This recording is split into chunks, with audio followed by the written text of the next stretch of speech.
तो 10,000 वर्ल्ड के पिछले एपिसोड में हमने देखा था कि वांग सिंह के माइरेड स्क्रोल को देखते ही सभी लोग काफी ज्यादा परेशान हो जाते हैं और अब वांग सिंह लिन फेंग के ऊपर अपने सिल्वर स्पीयर से अटैक कर देता है, जो देखते ही टियानची लिन फेंग के पास आते हुए बोलता है, अंकल गुफेंग, आपको परेशान होने की कोई जरूरत नहीं, इस पर्सन से फाइट करने में मैं आपकी मदद करूंगा। यह बोलते हुए वह अपने पास से स्पेस टाइम ऑर्ब को बाहर निकालता है और अब वह एक शील्ड बनाते हुए वांग सिंह के अटैक को ब्लॉक करते हुए स्पेस टाइम ऑर्ब को एक्टिवेट करने लगता है। पर जैसे ही सिल्वर स्पीयर उस शील्ड से टकराता है वह शील्ड डिस्ट्रॉय हो जाता है, जो देखते ही टियानची परेशान हो जाता है और बोलता है, अंकल गुफेंग, इस ट्रेजर को यहाँ पर जल्द से जल्द एक्टिवेट करने में मेरी मदद कीजिए। जो सुनते ही लिन फेंग उस ट्रेजर के अंदर अपनी पावर को ट्रांसफर करता है और अब लिन फेंग और टियानची दोनों एक साथ अपने space and time freeze technique का यूज करते हुए सिल्वर स्पीयर को फ्रीज कर देते हैं।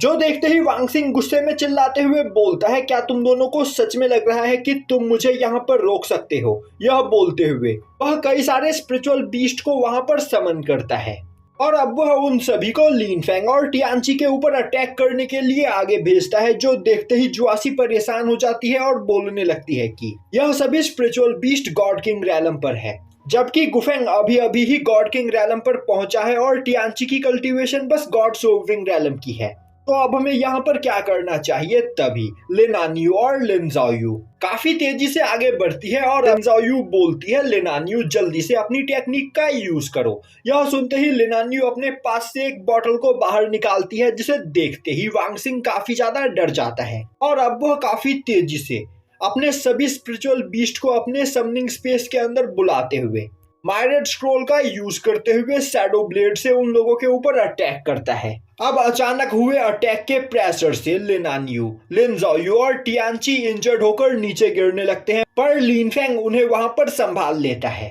और अब वह उन तीनों से बोलता है, तुम्हें यहाँ पर मेरे लिए परेशान होने की कोई जरूरत नहीं, मैं इस पर्सन को यहाँ पर अकेले ही संभाल सकता हूँ। यह बोलते हुए लिन फेंग अपनी पावर को रिलीज करते हुए आगे बढ़ता है और अब वह एक बैरियर बनाते हुए सभी शैडो ब्लेड्स को ब्लॉक कर लेता है, जिसके बाद वह अपने स्वॉर्ड फॉर्मेशन को एक्टिवेट करते हुए 30 मिलियन स्वॉर्ड स्ट्राइक से वांग सिंह के ऊपर अटैक करता है।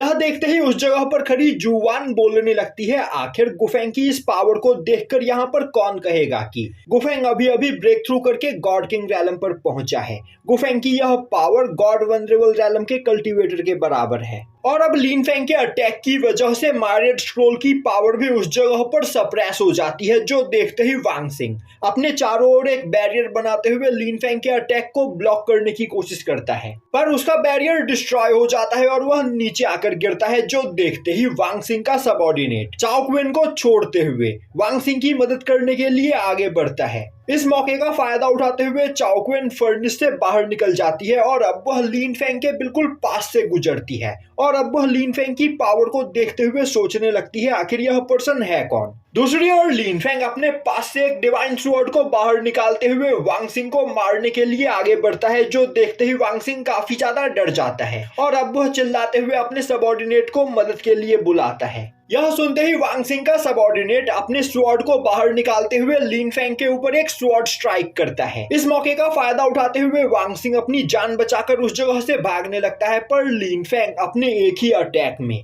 वांग सिंह के सबऑर्डिनेट के अटैक को डिस्ट्रॉय कर देता है। यह देखते ही वांग सिंह का सबऑर्डिनेट काफी ज्यादा डर जाता है और अब वह चिल्लाते हुए बोलता है, यंग मास्टर, इस पर्सन की पावर गॉड वनरेबल रैलम के बराबर है, हम इससे फाइट में नहीं जीत सकते हैं। यह सुनते ही वांग सिंह एक टेलीपोर्टेशन टोकन को बाहर निकालते हुए उस जगह पर एक पोर्टल बनाकर अपने साथी के साथ भाग जाता है, पर लिन फेंग उन दोनों को इग्नोर करते हुए वहां पर नीचे गिरे हुए माइरेड स्क्रोल को अपने कंट्रोल में ले लेता है। तभी लिन फेंग के सभी सबऑर्डिनेट्स भागते हुए लिन फेंग के पास आते हैं और अब लिन ज़ाओयू और लिन आन्यू उनकी जान बचाने के लिए लिन फेंग को थैंक्स करने लगती है। तभी लिन फेंग उनके पास आते हुए बोलता है, कहीं तुम दोनों को चोट तो नहीं लगी? लिन आन्यू बोलती है, नहीं अंकल, आपने टाइम पर आकर हमें यहाँ पर बचा लिया और तो और आपकी वजह से हम यहाँ पर पैरामॉर्डियल पर्पल ची को भी हासिल करने में कामयाब हो गए, और अगर आप यहाँ पर सही टाइम पर आकर हमारी जान नहीं बचाते तो वह पर्सन हमें मारकर हमसे पैरामॉर्डियल पर्पल ची को छीन लेता। हम दोनों यहाँ पर केओस फायरस्टोन को ढूंढ रहे थे, पर हमें इंफॉर्मेशन मिली कि इस जगह पर पर्पल पैरामोडियल ची मौजूद है। जो सुनते ही हम पैरामोडियल ची को कलेक्ट करने के लिए यहाँ पर आ गए, पर उस इवल पर्सन ने हम पर अटैक करना स्टार्ट कर दिया और हमसे पैरामोडियल पर्पल ची छीनना चाहता था। तभी लिन फेंग बोलता है, तो तुम दोनों यहाँ पर केओस फायरस्टोन को ढूंढ रही थी? लिन ज़ाओयू हाँ में जवाब देती है। लिन फेंग बोलता है, मेरे पास कई सारे फायरस्टोन मौजूद है। यह बोलते हुए लिन फेंग अपने पास से केओस फायरस्टोन को बाहर निकालकर लिन आन्यू और लिन ज़ाओयू को देता है और अब वह बोलता है, इन फायरस्टोन का यूज करते हुए तुम दोनों गॉड किंग रैलम पर पहुंचने के लिए अपना फाउंडेशन बना सकती हो और इन फायरस्टोन की वजह से तुम्हारी फाउंडेशन यहाँ पर स्ट्रांग होगी, जिससे फ्यूचर में तुम्हें अपनी कल्टीवेशन को आगे बढ़ाने में कोई भी परेशानी नहीं आएगी। यह सुनते ही लिन ज़ाओयू हैरान होते हुए बोलती है, अंकल गुफेंग, क्या आप सच में हमें यह केओस फायरस्टोन देना चाहते हो? यह बहुत ही ज्यादा कीमती मटेरियल है। लिन फेंग बोलता है, मेरे पास कई सारे फायरस्टोन मौजूद है, तो तुम इन्हें रख सकती हो। जो देखकर लिन ज़ाओयू और लिन आन्यू काफी ज्यादा खुश होती है। दूसरी ओर एक जगह से खड़ी होकर चाओ क्विन यह सब कुछ देख रही होती है और अब वह सोचने लगती है, यह पर्सन सच में बहुत ही ज्यादा काइंड है। केओस फायरस्टोन एक बहुत ही ज्यादा कीमती मटेरियल है और इस मटेरियल के लिए पावरफुल कल्टीवेटर्स एक दूसरे को मारने के लिए भी तैयार होते हैं, पर इस पर्सन ने इतनी आसानी से उन दोनों लड़कियों को यह मटेरियल दे दिया। आखिर यह पर्सन है कौन? और अब चाओ क्विन लिन फेंग के पास जाकर उसे वहां पर ग्रीट करते हुए उसे अपना इंट्रोडक्शन देती है। वहीं पर वह लिन फेंग को देखते हुए सोच रही होती है, इस पर्सन की कल्टीवेशन अभी बस गॉड किंग रैलम के फर्स्ट लेवल की है, पर इसकी पावर गॉड वनरेबल रैलम के कल्टीवेटर्स के बराबर है। जरूर यह किसी एम्परर फैमिली से बिलोंग करता है। तभी साउटियान आगे बढ़ते हुए बोलता है, मास्टर, हमें अब इस जगह पर अपना टाइम वेस्ट नहीं करना चाहिए। इस सीक्रेट रैलम में अभी भी कई सारे कीमती ट्रेजर्स मौजूद है, तो हमें बिना टाइम वेस्ट किए उन सभी ट्रेजर्स को ढूंढना चाहिए। यह सुनते ही लिन आन्यू आगे बढ़ते हुए बोलती है, साउटियान, हमारे पास पर्पल क्यूआई ची है, अगर तुम चाहो तो हम आधा क्यूआई ची तुम्हें देने के लिए तैयार है। यह सुनते ही साउटियान काफी ज्यादा खुश होता है, पर तभी वह खुद के ऊपर काबू करते हुए सोचने लगता है, अगर मैंने यंग मिस से यह पर्पल क्यूआई ची ले लिया तो मास्टर मुझ पर जरूर गुस्सा होंगे, तो मुझे यहाँ पर खुद पर काबू रखना चाहिए। यह बोलते हुए वह लिन आन्यू को वह पर्पल क्यूआई ची लेने से मना कर देता है। लिन आन्यू बोलती है, तुम्हें यहाँ पर शर्माने की कोई जरूरत नहीं। यह बोलते हुए वह लिन फेंग के पास जाकर बोलती है, अंकल गुफेंग, हम आपको भी यहाँ पर केओस पर्पल ची देना चाहते हैं। यह बोलते हुए वह अपने पास मौजूद 1/4 पर्पल ची लिन फेंग को दे देती है। जो देखते ही चाओ क्विन के होश उड़ जाते हैं और अब वह सोचने लगती है, केओस पर्पल ची एक बहुत ही ज्यादा कीमती मटेरियल है और इसे पाने के लिए हमारे यूनिवर्स में कल्टीवेटर्स वॉर की शुरुआत कर सकते हैं। पर इस लड़की ने बिना कुछ सोचे समझे इस पर्सन को केओस क्यूआई ची दे दिया। कहीं यह दोनों किसी तरीके से कनेक्टेड तो नहीं?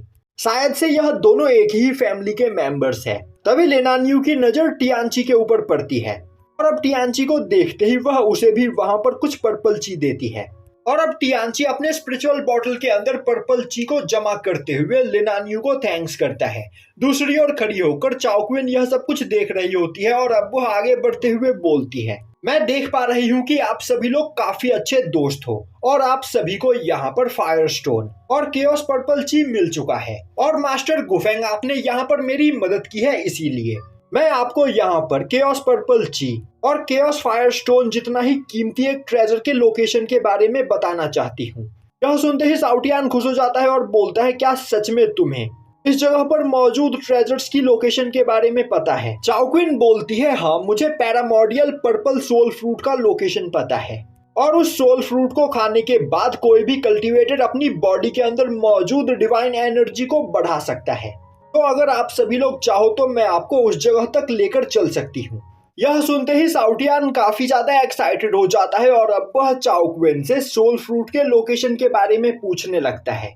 अब अचानक से साउटियान को अपने इतने ज्यादा क्लोज देखकर चाओ क्विन अनकंफर्टेबल फील करने लगती है, जो देखते ही लिन फेंग साउटियान को पकड़ते हुए उसे चाओ क्विन से दूर फेंक देता है। अब चाओ क्विन लिन फेंग को बताती है कि हमें वह सोल फ्रूट रेड स्टार पर मिलेगा और वह जगह बहुत ही ज्यादा खतरनाक है, इसीलिए अब तक मैं सोल फ्रूट को लेने के लिए उस जगह पर नहीं गई। और अगर हम सभी एक साथ मिलकर काम करें तो हम सोल फ्रूट को हासिल कर सकते हैं। यह सुनते ही लिन फेंग चाओ क्विन को उस जगह पर चलने के लिए बोलता है। यह सुनते ही चाओक्वेन सभी लोगों को अपने साथ लेकर रेड स्टार की ओर जाने लगती है और अब रेड स्टार पर पहुंचने के बाद चाओक्वेन सभी लोगों को एक अबिस में लेकर जाती है और अब वह लिन फेंग को बताती है कि इस अबिस के कॉर्नर पर एक पैरामोर्डियल ट्री मौजूद है जिसके ऊपर कई सारे हेवनली सोल फ्रूट लगे हुए हैं, पर इस अबिस के अंदर काफी खतरनाक मॉन्स्टर्स रहते हैं जिस वजह से उस ट्री तक कोई भी नहीं पहुंच सकता है। तभी अचानक से एक जाइंट ईगल साउटियान के ऊपर अटैक करता है जो देखते ही चाओक्वेन परेशान हो जाती है, पर साउटियान उस अटैक को खाने के बावजूद उस ईगल के पंजों से आजाद होते हुए भागने लगता है, जो देखते ही जाइंट ईगल को काफी ज्यादा गुस्सा आता है और अब वह साउटियान का पीछा करने लगता है। तभी वहां पर एक हेवनली ट्रेवोल्यूशन बनता है और अब साउटियान के ऊपर एक काफी खतरनाक थंडर स्ट्राइक होता है, जिस थंडर स्ट्राइक की वजह से उस ईगल की हालत खराब हो जाती है और वह अनकॉन्शियस होकर नीचे गिर जाता है, पर साउटियान को उस जगह पर कुछ भी नहीं होता है। अब साउटियान उड़ते हुए लिन फेंग के पास आकर बोलता है, मास्टर यह जगह सच में बहुत ही ज्यादा खतरनाक है। इन सभी थंडर स्ट्राइक में इतनी ज्यादा पावर है कि यह thunder strike God king realm पर मौजूद किसी भी कल्टीवेटर को जलाकर राख कर सकते हैं। और अब वह चिल्लाते हुए सभी लोगों को थंडर स्ट्राइक को डॉज करने के लिए बोलता है, पर तभी कई और सारे थंडर स्ट्राइक आकर साउटियान को लगते हैं, जिससे वहां पर साउटियान की हालत खराब होने लगती है, पर अभी भी साउटियान ठीक हालत में होता है। यह देखते ही चाओक्वेन के होश उड़ जाते हैं और अब वह सोचने लगती है यह थंडर स्ट्राइक इतने ज्यादा खतरनाक है कि गॉड एम्परर रैलम पर मौजूद कल्टीवेटर भी इन सभी थंडर स्ट्राइक का सामना नहीं कर सकते हैं। पर यहाँ पर लगातार 3 से ज्यादा थंडर स्ट्राइक खाने के बावजूद साउटियान को कुछ भी नहीं हुआ है। आखिर साउटियान की बॉडी कितनी ज्यादा पावरफुल है। दूसरी ओर साउटियान बोल रहा होता है, मास्टर आखिर मुझे ऐसा क्यों लग रहा है कि यह हेवनली डाओ यहाँ पर स्पेशली मुझे ही टारगेट कर रहा है। क्या यह हेवनली डाओ मुझे मारना चाहता है और इसीलिए यह बार बार मेरे ही ऊपर थंडर स्ट्राइक कर रहा है। तभी अचानक से उसकी नजर अपने सामने मौजूद पैरामोर्डियल ट्री के ऊपर पड़ती है, जिसे देखते ही वह अपना सभी दुख दर्द भूल जाता है और अब वह काफी तेजी से पैरामोर्डियल ट्री की ओर आगे बढ़ता है। पर तभी लिन फेंग चिल्लाते हुए साउटियान को रोकने की कोशिश करता है, पर साउटियान काफी तेजी से आगे निकल चुका होता है और अब साउटियान उस ट्री के पास पहुंचने ही वाला होता है कि तभी अबिस के अंदर से एक टेंटिकल बाहर निकलते हुए साउटियान को पकड़कर उसे ट्री से दूर फेंक देता है और अब एक जाइंट ऑक्टोपस अबिस के अंदर से बाहर निकलता है और अब वह सभी लोगों का रास्ता वहां पर रोक देता है। तभी चाओक्वेन सभी लोगों को सावधान करते हुए बोलती है कि यह एक केओस क्रिएचर है, तो सभी लोगों को यहाँ पर सावधान हो जाना चाहिए क्योंकि यह मॉन्स्टर इल्यूजन टेक्निक का यूज करने में माहिर है। तभी वह ऑक्टोपस काफी तेजी से सभी लोगों के ऊपर अटैक करने के लिए आगे बढ़ता है, पर तभी साउटियान उठकर खड़ा होते हुए अपने लाइटनिंग स्वॉर्ड टेक्निक का यूज करके उस मॉन्स्टर के सभी अटैक्स को डिस्ट्रॉय कर देता है। यह देखते ही वह मॉन्स्टर गुस्से में साउटियान के ऊपर अपने स्पिरिचुअल टेंटिकल से अटैक करता है, जो देखते ही टियानची साउटियान के सामने आते हुए अपने टाइम एंड स्पेस टेक्निक का यूज करते हुए उस मॉन्स्टर के अटैक को फ्रीज कर देता है।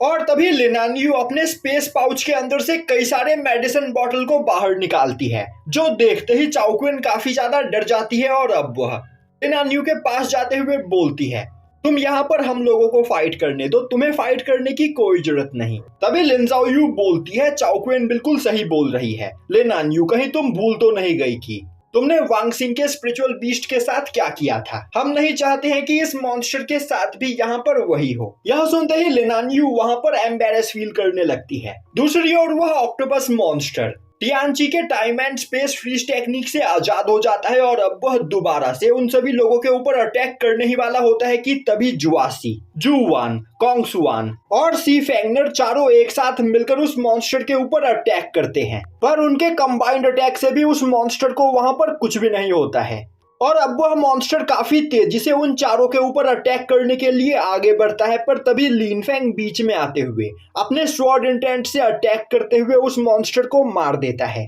अब उस मॉन्स्टर के मरते ही साउटियान गुस्से में उस मॉन्स्टर के पास जाकर लगातार उसकी डेड बॉडी को हिट करने लगता है। वहीं पर वह बोल रहा होता है, आखिर तुम्हारी हिम्मत कैसे हुई मेरी फ्यूचर वाइफ के ऊपर अटैक करने की। मेरे मास्टर ने तुम्हें यहाँ पर अपने एक ही अटैक में जान से मार दिया, वरना मैं तुम्हें तरपा तरपा कर मारता। तुम्हें नहीं पता है कि तुमने यहाँ पर किससे पंगा लिया है। मैं पेंग फैमिली का यंग मास्टर साउटियान हूँ। तभी लिन फेंग, लिनान यू, लिन ज़ाओ यू और टियानची के पास आते हुए बोलता है, कहीं तुम तीनों को चोट तो नहीं लगी।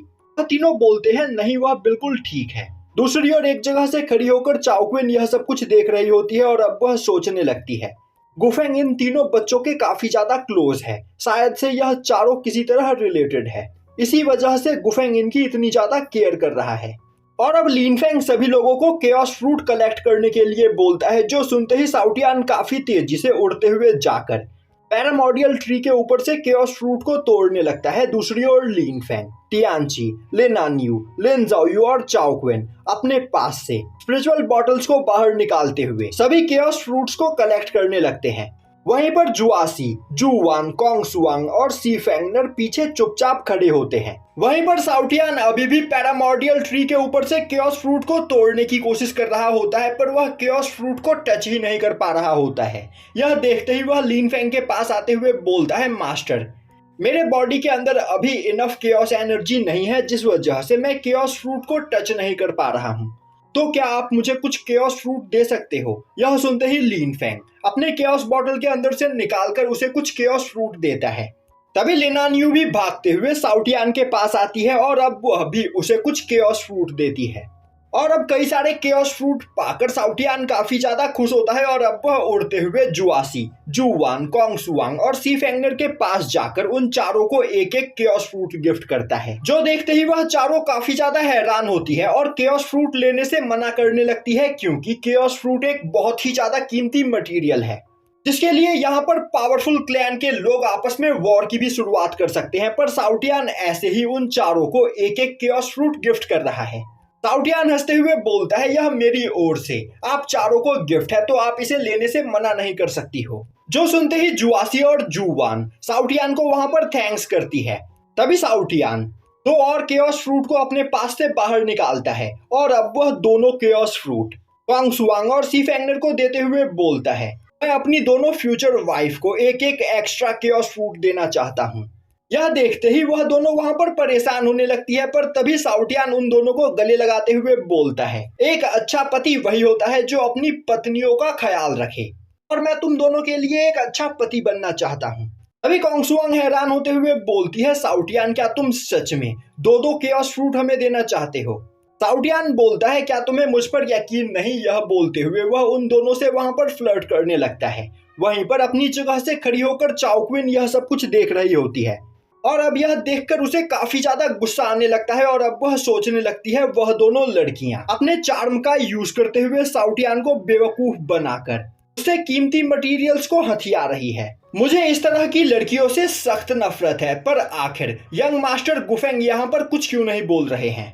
दूसरी ओर लिनफेंग पैरामोडियल ट्री के ऊपर से सभी केओस फ्रूट को कलेक्ट करने के बाद वहां पर खड़े सभी लोगों से बोलता है, हमें इस जगह पर बिना टाइम वेस्ट किए इस पैरामोडियल ट्री के पास ही बैठकर सोल फ्रूट को यहाँ पर रिफाइन करना चाहिए। जो सुनते ही सभी लोग पैरामोडियल ट्री के पास बैठकर सोल फ्रूट को रिफाइन करने लगते हैं। अब इस मौके का फायदा उठाते हुए लिनफेंग अपनी रियल बॉडी के पास आता है और अब वह अपने द्वारा जमा किए गए सभी ट्रेजर्स अपनी रियल बॉडी को दे देता है। अब लिनफेंग की रियल बॉडी उन सभी ट्रेजर्स को रिफाइन करने लगती है और लिनफेंग का क्लोन जेड बटरफ्लाई के अंदर थंडर ड्रैगन के पास सोल फ्रूट लेकर जाता है। अब 3 सोल फ्रूट को देखते ही थंडर ड्रैगन बोलता है, इन्हें रिफाइन करने के बाद मैं गॉड वनरेबल रैलम के पीक पर पहुंच जाऊंगा, पर ब्रेक थ्रू करने के लिए मुझे और भी ट्रेजर्स चाहिए। तो लिनफेंग मौके का फायदा उठाते हुए और भी ट्रेजर्स को यहाँ पर ढूंढो। दूसरी ओर शाओटियान अपने एंसेस्टर के पास एक सोल फ्रूट लेकर जाता है, जो देखते ही एंसेस्टर पेंग को काफी ज्यादा गुस्सा आता है और अब वह बोलते हैं, तुमने उन दोनों लड़कियों को 2-2 सोल फ्रूट दिए, जबकि तुम मुझे यहाँ पर बस एक सोल फ्रूट दे रहे हो। खैर जाने दो, यहाँ पर तुमसे बहस करने का कोई फायदा नहीं। यह बोलते हुए एंसेस्टर पेंग वहां से चले जाते हैं। जो देखते ही शाओटियान बोलता है, एक तो मैं एंसेस्टर के लिए यहाँ पर ट्रेजर लेकर आया हूँ और एंसेस्टर मुझे एटीट्यूड दिखा रहे हैं। और अब शाओटियान थंडर ड्रैगन के पास आते हुए बोलता है, बूढ़े ड्रैगन क्या तुम्हें यह सोल फ्रूट चाहिए? अगर तुम मेरे पैरों में गिरकर मुझे मास्टर बोलते हुए मुझसे यह सोल फ्रूट मांगो तो मैं तुम्हें यह देने के लिए तैयार हूँ। सुनते ही थंडर ड्रैगन गुस्से में शाओटियान के ऊपर अटैक करने लगता है, जो देखते ही शाओटियान वहां से अपनी जान बचाकर भागता है। दूसरी ओर लिनफेंग का क्लोन बाईहोंग के पास सोल फ्रूट लेकर पहुंचता है अब उन सभी सोल फ्रूट्स को देखकर बाईहोंग काफी ज्यादा खुश होती है और हंसते हुए बोलती है, इन सभी सोल फ्रूट्स को रिफाइन करने के बाद मेरी कल्टीवेशन कुआसी एम्परर रैलम की हो जाएगी, जिसके बाद लीन फेंग तुम्हें डीमन क्लैन के किसी भी मेंबर से डरने की कोई जरूरत नहीं होगी। अब लीन फेंग का क्लोन उस जगह से सीधा गॉड्स के ग्रेवयार्ड में आता है और अब वह अपने केओस बॉटल के अंदर से ड्रैगन फिश को बाहर निकालता है। वहीं पर ड्रैगन फिश की हालत काफी ज्यादा खराब होती है और वह बोल रहा होता है, कायर इंसान, तुमने मुझे यहाँ पर इतनी बुरी तरीके से टॉर्चर किया, मैं तुमसे इसका बदला जरूर लूंगा। और यहीं पर यह एपिसोड खत्म हो जाता है।